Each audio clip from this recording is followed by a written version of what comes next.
A senior police officer confronting a junior colleague in the act of extorting money from motorists at a checkpoint, then recording the whole thing on his phone and forcing the junior to empty his pockets. In the clip, which surfaced sometime yesterday, the senior officer is seated inside his car, filming through the windscreen with his mobile phone.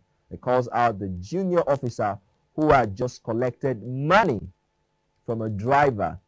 Now accuses him of illegal extortion and orders him to empty his pockets of the money right there. Let's have a look at the video.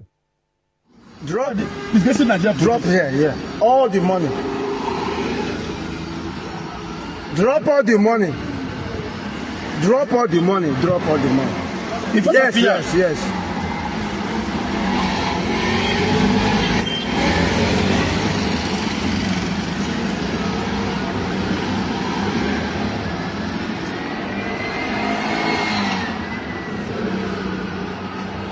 I'll be angry. Unless you don't want me to send to headquarters, just drop it first. I'll know what to do. All of them here. Drop all of them. Drop all. All the money. Come like this. Drop all the money. Let me see you come like this. All the money. Drop it there. Yes, drop all of them. Finish. But why now? Okay. Why? The police says you to collect money on the road. Your work is to prevent crime, understand? Not to collect money, not to tax this KK. It's not duty to tax them. You're to prevent crime. This thing is not good. It's eyesore. It's eyesore. It's not good. Look at it. It's not good.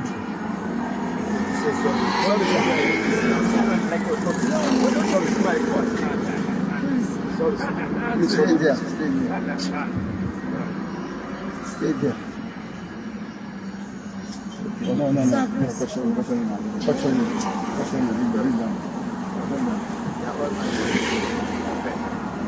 See all the money. How much is that? Is it this after your salary? Your salary a day. Is it not part this thing? Your salary a day. Per day. How much are they paying for police? Look at the way you embarrassing and disgracing yourself. It's not good. If you want to collect money, back motor, you take the offense. Tell the person to station. Do such a secret. I got you to on the line of road. It's not good. Well, hilarious, but commendable, right? We should commend the senior police officer for recording the junior colleague, but there are some question marks. You know, we'll look at that. So, guys, here is a senior officer. You know, he recorded a junior colleague in the same profession, asking him to drop the money. The first question is, how did he know that he collected the money? Come on. How would he Come not know? on. How would he not know? I mean, I mean, I can't vouch for him that he's not in the same line of business. no. But then when you encounter these people on the road, you're not the driver of the vehicle. You're just a passenger. Do people's money do the driver's money just disappear from their pockets, whereby No. you cannot trace it? You It's no obviously longer see hidden these even. guys reach out to collect. They even give you change. Do you understand?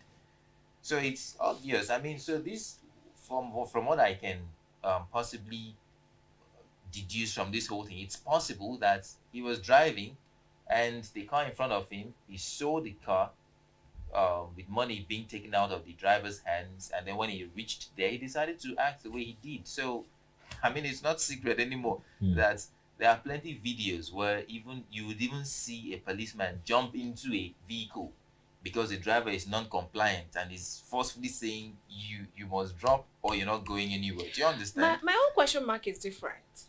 Okay. Now, speculation that the police officers' bosses are aware of that extortion happening on our roads. Yeah. Some are of the opinion that they actually remit part of those monies to their officers. Now, my own question is, if they are doing that, and this is a senior police officer, calling a spade, that it is wrong. Mm. So if they are remitting and it is what is done, and here we have a senior police officer condemning that, who is now saying the truth? Mm. Right?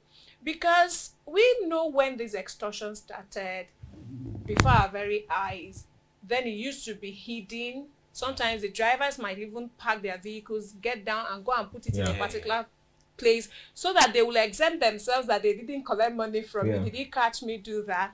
But now it's no longer hidden. Drivers already know that when you get to a particular checkpoint, you are going to give a particular amount of money.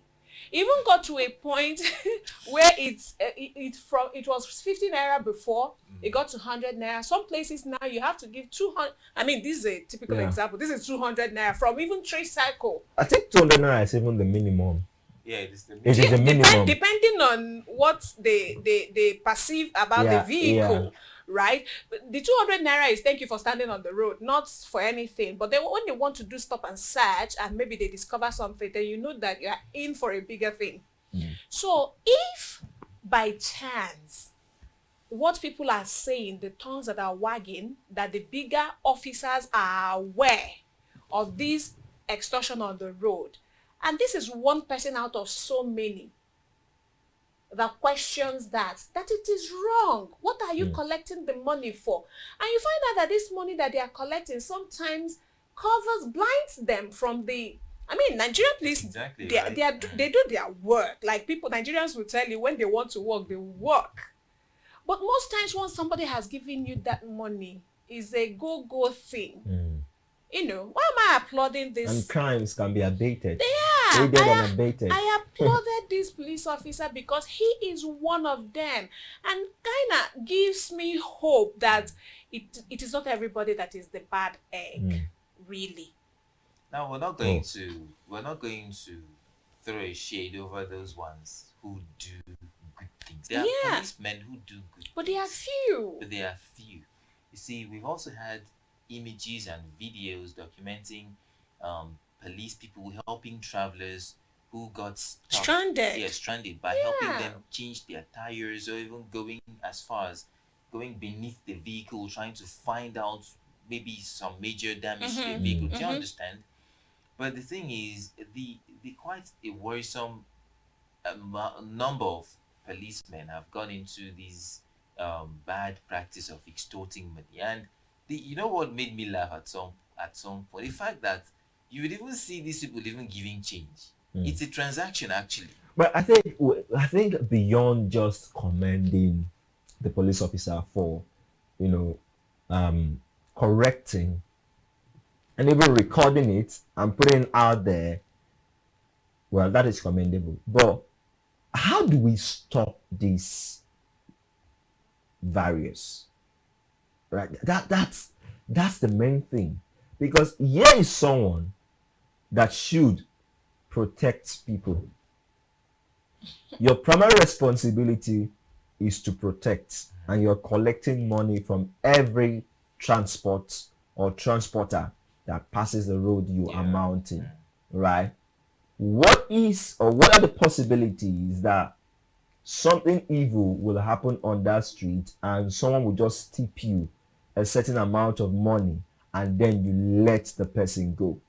So for me, there is no justifiable reason in the world to collect money from anyone, because if you collect 200 naira, someone can also use a 1 million naira to bribe you and then commit murder on that street and goes without being caught.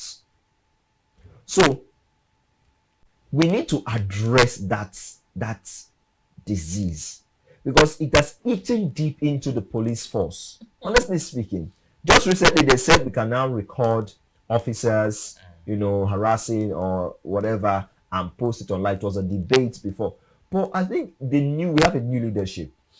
When you ask that question, how we are going to stop that, I actually processed it in my head, but then I didn't see any light at the end of my processing. Because why didn't I see light? you rightly said that it has eaten deep. So the police force will not say they don't know that they do this. When Uncle TJ came on board and he was saying zero tolerance to corruption, and this now happened, it gladdened my heart. But how many of them? Now, Nigerian Police Force is an outfit that is being maintained by taxpayers. And the same taxpayers you extort money from. Because I've never seen them where they stopped convoys to collect money. Yeah. So I pay my tax as Nigerian, and if I'm driving a bus as my side hustle, I should get ready to also give you money. For what exactly? I am your salary payer. And now you are... Do we even drift it towards the fact that these men, gallant men, I must applaud them. It's not easy to mount checks on our roads, but they have made it their rights. The way they even collect the money from you. If you don't give them. Bike riders, when I mean bike riders, both keke and motorcycles, buses, both shuttle buses and everybody that is a transporter, the lorries, the trailers, they give them money. Yeah. Have you seen instance where somebody is trying to prove that he's not supposed to conform? He's not supposed to. My papers are correct. They understand? Are complete. They would just tell you, go stand for that. Go that side. Park well. And that's where they'll leave you. See, frustrating you. So see, the system needs to be fixed properly. Now I'm going to make a confession here that even me myself, I have unwillingly tipped them because like, you wanted to go them. scot-free. Now this happened way back in the day, back in the days when I was still a student. So I had my laptop in an open bag and I was on a motorcycle heading somewhere. Do you understand? So we reached this checkpoint and it wasn't a private bike. It wasn't like I used an Okada. Do you understand? So it was me and my older brother, point of fact. So we were going somewhere on this bike. We reached this checkpoint and I felt like we were private people, not like I was riding on a commercial bike. So we would be allowed to pass. But then when we wanted to maneuver through the checkpoints, they stopped us and then they asked me what was in the bag. I told the man, a laptop. Okay, so where the receipt? Do you understand? How was I supposed to know that I would encounter they have these strategies to intimidate you? Do you understand? So I told the man they asked you for the receipt. He asked me for the receipt. I told him, "Okay, I'm not going to say I go miss now for checkpoint." So I don't even carry the receipt. So he said, "Now you should go and get the receipt." He said, and then make I go get the receipt. I said, "Oh God, don't," because at that point I was kilometers away from my house, so I don't even go back. So I said, "Okay, possible." Now he said, "Oh yeah, I mean, I stand there." Do you understand? So I knew for a fact this is what he wanted. No, understand that. I mean, you carry your tongue, count your teeth. Do you know what what you're supposed to do? I knew what they wanted. I brought out 15 naira and I gave it to you. Do you know what the guy said? The guy said, "So you look me finished now. 15 naira you they give me, Abi." He just walked away. Which means you know what you're supposed to do. Stay there. And then I stayed for a bit. And then we called him over and then we gave him $100 because we didn't want to be there. So it's 100 naira that made him. Do you understand? So imagine, apart from that laptop, I had something more incriminating on me. 100 naira would have given you a pass. It did not even check me beyond the laptop that was in that open bag. But what is it with these officers and laptop in the first place? No, I never had the impression that I think you're lucky because back when this happened, it was this what did they call it? Yahoo trend wasn't the fraud, the internet scammers, wasn't really strong then. Yeah. I didn't mean it was. The impression would have been okay. You are one of them. They wouldn't even ask you any question. And it makes me question their level of intelligence. Before the era of this fraudulent internet fraud, people are using laptops to work. Yeah. People go on dreadlocks. People tattoo their skin. But then they made it a thing in Nigeria, especially between the Nigerian police officers and the Nigerian citizens, that when you have either of these things that we mentioned, you start avoiding police. So, and Nigerians are now saying that police is your friend. They are changing the narrative. Well. I mean, Nigerians are saying no. They will have to adjust. They will have to adjust that phrase, because I don't know.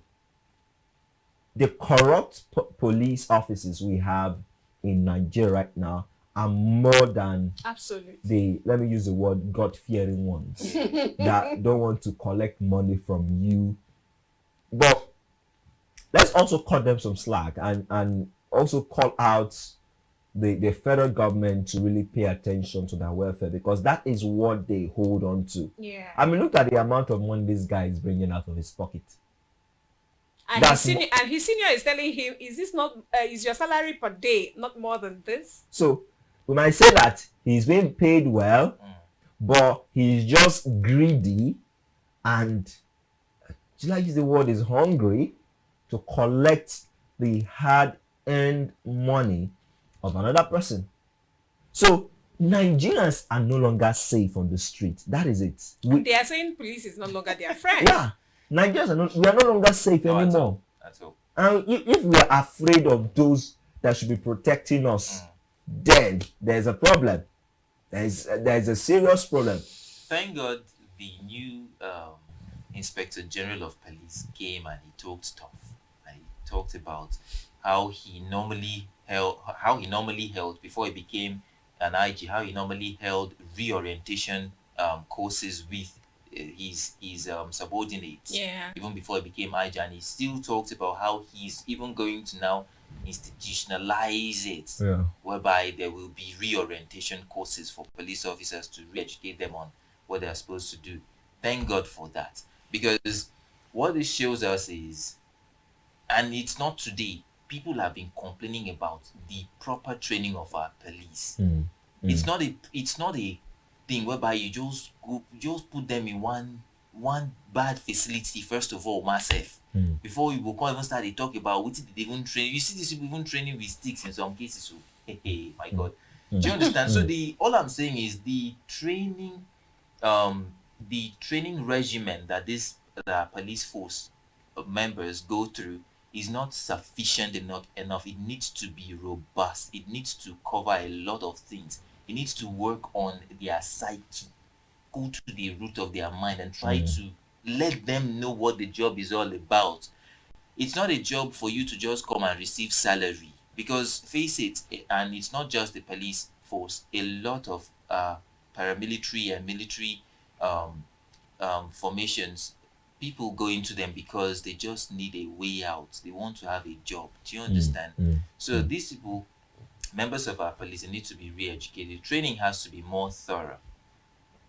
All right. Well, so far this morning, we talked about the crisis in the Middle East and how it is affecting us in Nigeria. And we've called on the federal government to see how they can cushion the effect of the rising inflation in Nigeria. Well, we await the next inflation report.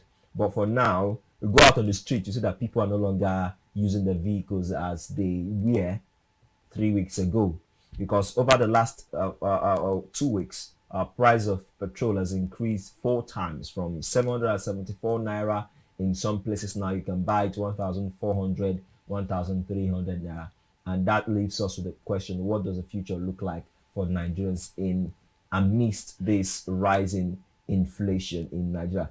On the other hand, we discussed a senior colleague in the Nigeria police force, scolding a junior colleague for extorting money, and he asked him to,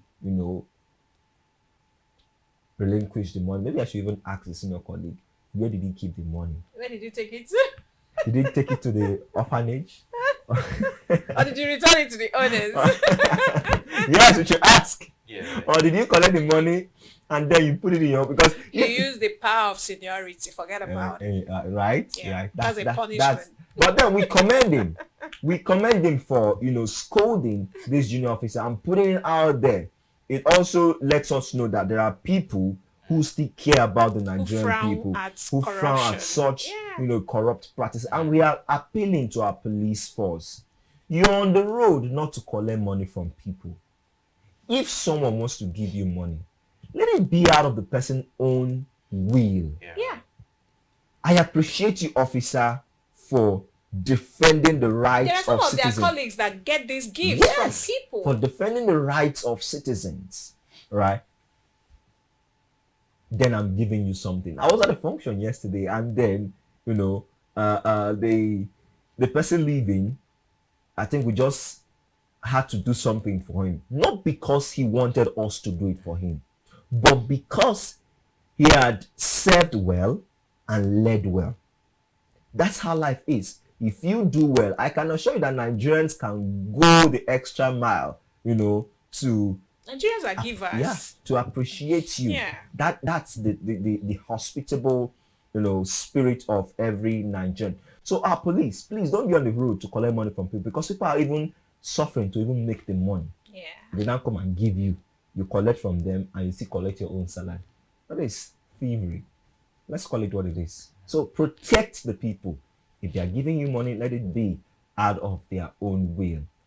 Thank you so much, everyone. Thank you.